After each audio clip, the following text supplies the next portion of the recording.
Kwa hiyo yoyote anayejua thamani ya maisha na anayejua raha ya maisha, akisikia habari za pepo hatofanya uzembe, atajituma kweli kweli aingie na yeye peponi.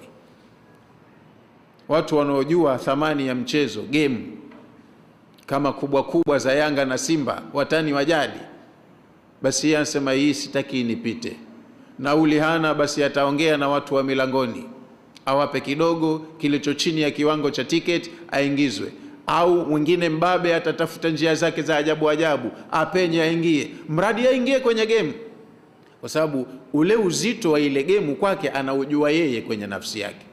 Kwa hiyo na mwanadamu anayejua maisha, raha, kiwango cha maisha, atakaposimliwa maisha ya peponi na vilivyoko peponi, atafanya lolote na yeye aingie peponi.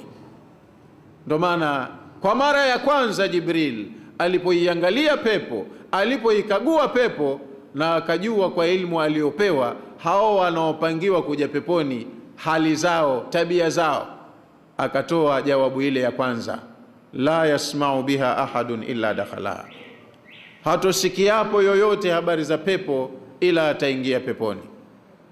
Lakini kama wote wataingia peponi na haya majumba mawili, subiri kwanza.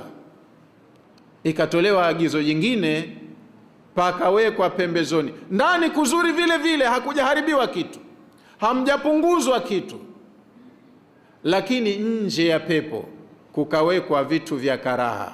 Huffatil jannatu bil makarihi wa huffatin naru bishahawati.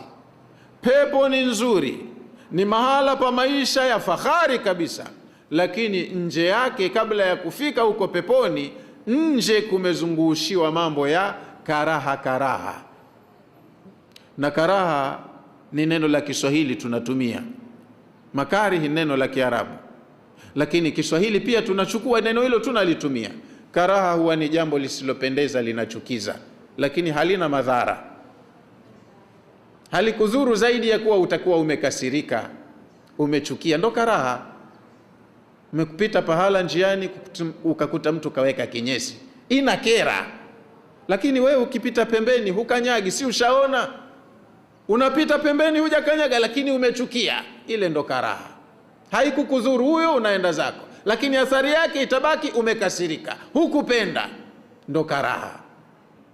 Kwa hiyo mambo ya peponi yako katika sura hiyo.